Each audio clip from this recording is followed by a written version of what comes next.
And here we are again, boys and girls. Today what we're going to do is talk a little bit about the wiring. So I was kind of disappointed. I was hoping that I was going to see a tremendous reduction in the amount of wiring that was associated with this vehicle, because we had heard that, that there was going to be about 1.5 kilometers of wire that was going to go down to about 700 millimeters. But unfortunately, what I see here is a nice application of the wire troughs and candy striping, and the wire gauges appear to be smaller, smaller than what we would normally see for 12 volt. But unfortunately, there's just as many wires, just as long. The wires are just as long.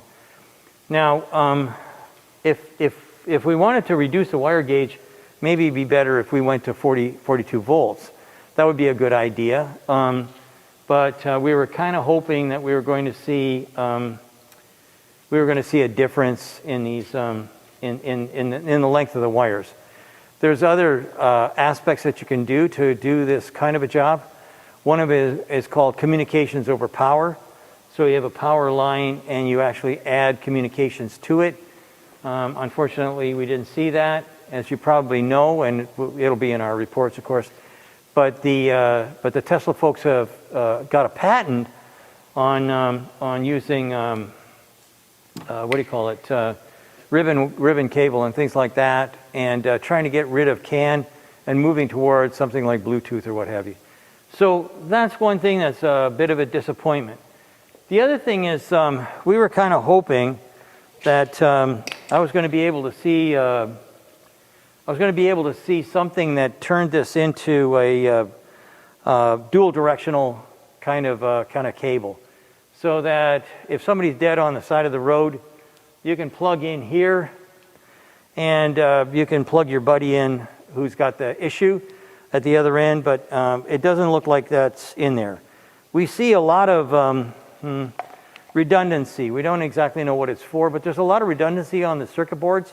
And we thought that maybe on the Model Y, we'd be able to see a change, as it were, so that we could get either something to power our house from here to some sort of a in-house converter, so that you could take the DC power out of your car and put it into your house through your normal wiring system. But I don't think it doesn't look like it's happening.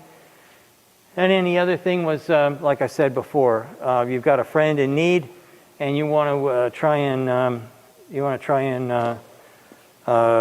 help him out by giving him a charge, something like what you do for an iPhone and whatnot. So it's a little disappointing, but at the end of the day, maybe this is something that Tesla will do down the road.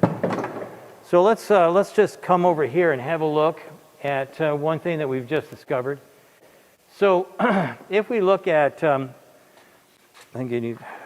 we look at this bracket here, this is the bracket that has the the cross brace that helps you hold up the front suspension.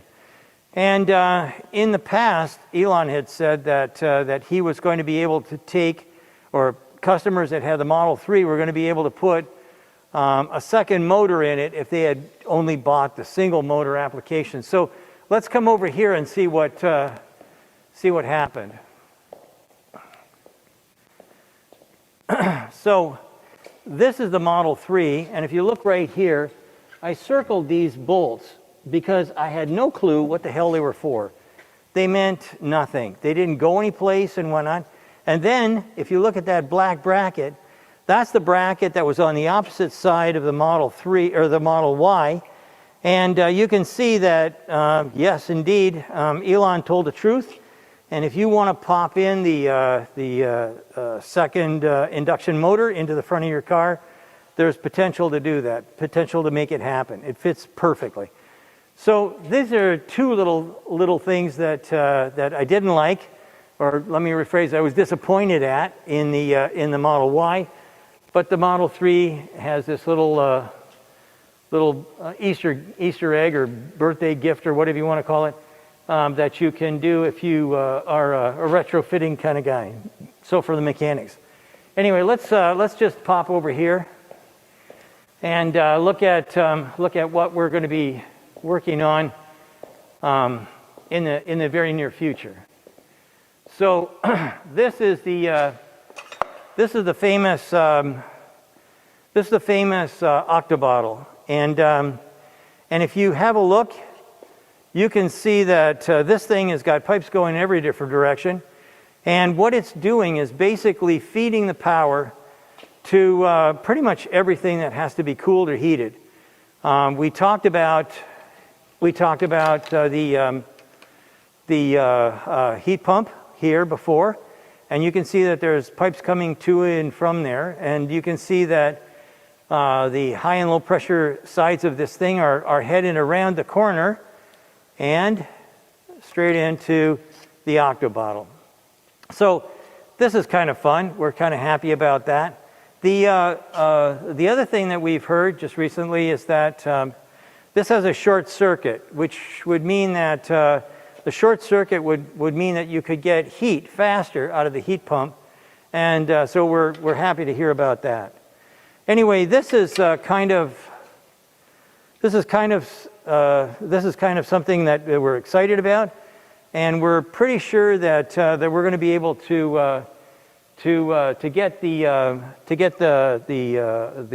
Octobottle and all of this stuff done shortly. So hopefully you'll see that sometime this week. So with that, I'd like to say thank you. Oh, no, we're not. We're going to show you one other thing. Let's slide over here, and I'll show you what's on the chopping block next.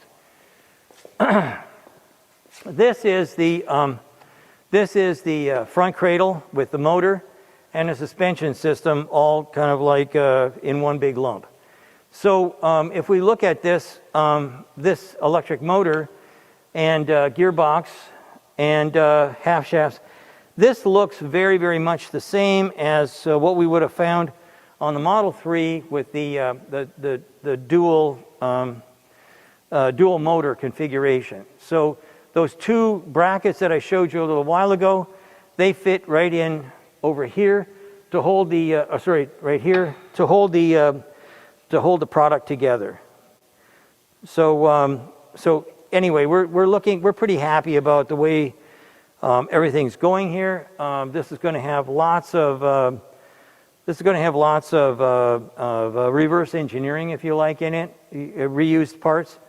We think the way it looks, we think that this is the same package as what we saw before, what I showed you prior to this video, where we were talking about the induction motor. This is the induction motor, this side. So anyway, I think that that's it for today. But soon you're going to be getting some instructions or some videotapes from other folks, and they won't have a mask on because they're doing it at their house. So anyway, thanks so much.